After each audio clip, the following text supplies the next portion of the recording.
मुझे ये बताइएगा कि आपका क्या स्टेटस है इस वक्त। मैं आपको किस तरह पुकारूं? आपको मैं PMLN का रिप्रेजेंटेटिव समझ के बात करूं, मैं रीइमेजिनिंग पाकिस्तान का रिप्रेजेंटेटिव समझ के बात करूं, किस स्टेटस के साथ जो है वो मैं आपसे इस वक्त बात शुरू करूं?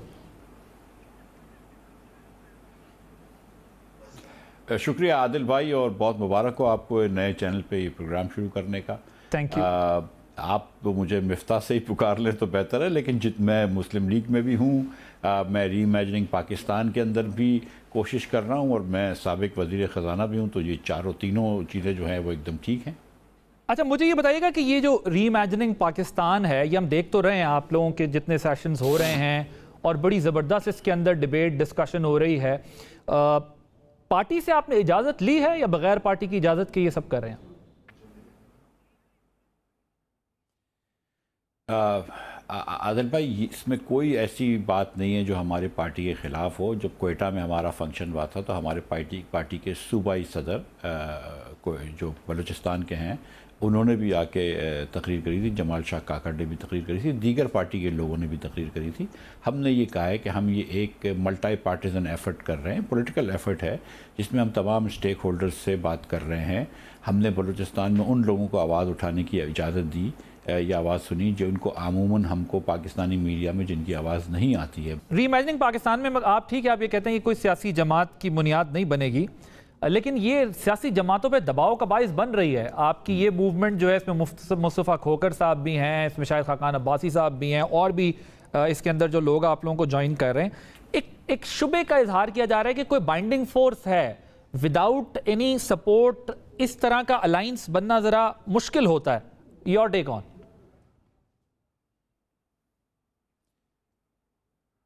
देखिए, एक आदमी जिसको ये मेरी बात पे एतबार नहीं आ रहा, उसको तो मैं कन्विंस नहीं कर सकता हूँ। लेकिन अगर इसमें ये सोच किसी की है कि हमारे पीछे इस्टेब्लिशमेंट है, तो वो सोच एकदम गलत है। ना उन्होंने कोई सपोर्ट ऑफ़र करी है, ना हमने कोई सपोर्ट मांगी है। हमको एक सेमिनार करने से पाकिस्तान में क्या गुरेज है और क्या सपोर्ट चाहिए? सर, ये बताइएगा कि ये मरियम नवाज़ साहिबा चीफ ऑर्गेनाइज़र बनी है पार्टी की, आपको भी कोई तहफ़्फ़ुज़ात हैं? कल भी उन्होंने आपका भी जिक्र किया, जेल काटने के तस्करे में आपका भी किया, जिस तरह दीगर रहनुमाओं का किया। आपके भी कोई तहफ़्फ़ुज़ात हैं उनके चीफ ऑर्गेनाइज़र बनने पर? ना मेरे कोई तहफ़्फ़ुज़ात हैं उनके चीफ़ ऑर्गेनाइज़र बनने पे, ना शाहिद अब्बासी साहब के कोई तहफ़्फ़ुज़ात हैं। शाहिद अब्बासी साहब पहले भी ये कह चुके थे कि जब मरियम साहिबा आएंगी और वो अपनी टीम लाएंगी, तो जो उनसे काफ़ी उम्र के ज़्यादा के लोग थे उनको पीछे हट जाना चाहिए, एक जनरेशनल चेंज आना चाहिए। जब मरियम की अगर लीडरशिप हो, मरियम अपनी एज के या इर्द गिर्द के लोगों को अपने साथ लेकर आएँ, इसमें क्या बुरी बात है? मतलब अब ये जो जो पुराना ओल्डर लॉट है, आई मीन ठीक है, उन्होंने बहुत पाकिस्तान के लिए काम किया, लेकिन इट्स अ टाइम के they should give way to the new generation of leaders, that's all.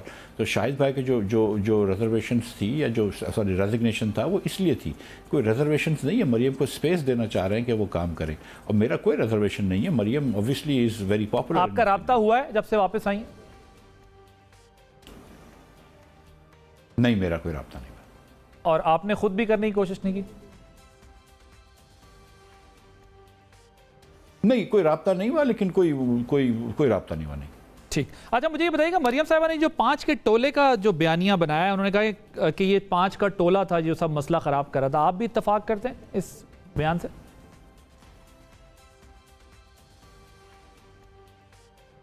मैं शख्सियतों पे अगर इतना ना भी जाएं तो ये बात, इसमें तो कोई बहस नहीं है ना कि जो 2014 से खान साहब का धरना करवाया गया था, उससे पहले 2012 में जो ताहिर कादरी साहब को ला के धरने करवाए जाते थे, जो नवाज़ शरीफ को आपने 2016 के या 17 में जो पैनामा का पूरा वो हुआ, फिर अकामा पे आपने डिस्क्वालीफाई किया, इससे मुल्क के अंदर डिस्टेबलाइजेशन हुई है, पॉलिटिकल डिस्टेबलाइजेशन हुई है। और ये जो लार्जर बयानिया है, वो ये होना चाहिए कि सियासत के अंदर जो आर्म फोर्सेस हैं उसकी मुदाखलत जो है उसको कम की जाए। और हम जो रीइमेजिनेशन पाकिस्तान की बात कर रहे हैं, हम ये भी बात कर रहे हैं कि एक स्टेक होल्डर की मीटिंग होनी चाहिए, जिसमें हमारे आर्म फोर्सेस के भी लोग हों, जुडिशरी के भी लोग हों, मीडिया के भी लोग हों, उलमाए कराम भी हों, बिजनेस भी के लोग भी हों, और सियासतदान भी हों, और सब बैठ के सोचें कि इस मुल्क को किस तरह चलाना है। अगर आपके देखें 98% बच्चे जो है वो मैट्रिक इंटर स्कीम पे स्ट्रीम पे होते हैं, सिर्फ 2% बच्चे पाकिस्तान में ओ लेवल ए लेवल करते हैं, मगर जो अच्छी असामियाँ होती हैं वो ओ लेवल ए लेवल वालों को मिलती हैं। आपकी अगर आधी सुप्रीम कोर्ट की बेंच जो है एक ज़माने में अगर एक लाहौर की स्कूल HSN कॉलेज से आई भी हो तो ये ज़्यादती नहीं लगती है आपको। अगर आधे से ज़्यादा अमीर आदमी एक कॉलेज स्कूल से हों, कराची ग्रामर स्कूल से हों, तो ये ज़्यादती नहीं लगती है आपको। तो ये बाकी पाकिस्तान क्या क्यों आया है यहाँ पे? मतलब ये खामखा में आए हुए हैं। तो हमको इस पूरे सब पाकिस्तानियों को लेकर आगे चलना है और ये जितने मसाइल हैं इनके उन मसलों का हल करना है। हम सिर्फ अशराफिया के लिए मसाइल हल नहीं कर सकते और बाकी पाकिस्तानियों को इग्नोर करें। ठीक है, अब मुझे ये बताइएगा कि जब आप वज़ीर ख़जाना बने तो बड़ा मुश्किल टाइम था, ज़ाहिर है डिसीजन करना था, और मैं ज़ाती तौर पे जानता हूँ आप डिसीजन करना चाहते थे IMF वाले मामले पे, लेकिन पार्टी के अंदर से थोड़ा सा एक कन्फ्यूजन थी, डिसीजन नहीं हो पा रहे थे, वो एक फेज़ था, वो आके चला गया। लेकिन आप लोग उस वक्त एक स्टांस लेते थे, आप कहते थे कि जी हमने रियासत बचानी है, मुल्क बचाना है, और सियासत बचती रहेगी, सियासत बचा लेंगे। लेकिन आज जब आप चले गए हैं और डार साहब आए तो महंगाई भी उससे ज़्यादा है, मईशत उससे ज़्यादा ख़राब हालत में है, प्रॉब्लम्स उससे ज़्यादा हैं, तो अब ना सियासत बचती दिखाई दे रही है और ना मईशत बचती दिखाई दे रही है। तो आप क्या, what is your take on, how do you take it, क्या है, क्या हुआ है, गलती कहाँ हुई है? देखिए, मैं ये समझता हूँ कि जब हम आए थे तो IMF के पास, ज़ाहिर है मैं तो चाह रहा था कि पहले दिन ही पेट्रोल को महंगा कर दें, जिसकी वजह से बहुत ज़्यादा नाकाबिले बर्दाश्त नुकसान हो रहा था। उसमें कुछ वक्त लगा, लेकिन बहरहाल फिर वो सब कुछ हो गया और हमने डिफ़ॉल्ट का रिस्क अवॉइड कर दिया था फ्लड आने से पहले। फिर फ्लड्स आए, वो एक बड़ी मुश्किल थी। लेकिन हमने, और मैं ये समझता हूँ, जब मैं हम कहता हूँ कि शहबाज शरीफ साहब ने अपना पॉलिटिकल कैपिटल इसमें लगाया और रियासत बचाई, और मैं अब भी ये समझता हूँ, बहुत सारे लोग हमारे भाई ये समझते हैं कि मुस्लिम लीग ने या PDM ने हुकूमत लेके गलती करी है। मैं समझता हूँ ये गलती नहीं थी। मैं समझता हूँ कि शहबाज शरीफ अगर आज वज़ीर आज़म नहीं होते तो मुल्क डिफ़ॉल्ट की तरफ जा चुका था, और शहबाज शरीफ ने जो भी इक़दामात लिए हैं कुछ मेरे कहने पे, उससे मुल्क का डिफ़ॉल्ट बचा है। फिर जब डार साहब आए और उन्होंने फिर वही हरकत की जो कि शौकत तरीन साहब ने की थी, एग्रीमेंट तोड़ के IMF से, हफीज़ शेख का किया हुआ पिछले साल के अंदर और फिर ख़ुद का किया हुआ, फिर जब नवंबर में जो एग्रीमेंट किया फिर उन्होंने फरवरी में तोड़ा, तो वही हरकत जब हमने तीसरी मरतबा करी तो फिर हम वापस एक डिफ़ॉल्ट की तरफ चले गए। अब हमको ये बात समझनी चाहिए कि हमारी हुक्मरानी जो है वो सही नहीं है। हम बहुत माशी तौर पर पसमंदगी में फंस चुके हैं और हमको अब थोड़ा सा डिसिप्लिन में रहना पड़ेगा और हमको क्रेडिबिलिटी रखनी पड़ेगी। हम दुनिया से बार बार एग्रीमेंट करें, उनसे पैसों की किस्त लें और फिर 3 दिन बाद कहें कि नहीं हमसे ये बर्दाश्त नहीं हो सकते शराइत, ये नहीं करना चाहिए।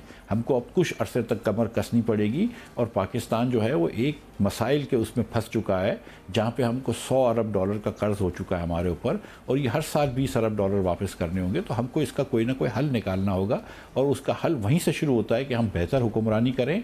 और पाकिस्तान जब तक नहीं चल सकेगा, जब तक पाकिस्तानी अपने पैरों पर नहीं खड़े हों, यहाँ पर रोज़गार के मौके नहीं होंगे, यहाँ पर अगर लोगों को आगे नहीं बढ़ने दिया जाएगा, अगर हम गरीब लोगों को गरीबी रखेंगे, पढ़े लिखे नहीं बनाएंगे, अगर आधी कौम जाहिल लेके बड़ी करेंगे, तो ये पाकिस्तान आगे नहीं बढ़ सकता। अगर मिफ्ता साहब, क्योंकि आप फाइनेंस के एक्सपर्ट हैं, अगर मैं आपसे क्विकली ये पूछूं, आप बता सकें मुझे कि जो हमारे फॉरेन रिजर्व्स थे आपके दौर में $3 अरब पे खड़े हुए थे, महंगाई 27.6%, आज $3 अरब हो गए, महंगाई जो है वो 27.6% हो गई है, और फिस्कल गैप जो है वो 800 अरब का हो गया। अगर आप जिस पॉलिसी से चल रहे थे, अगर आप होते तो क्या नंबर्स होते आज?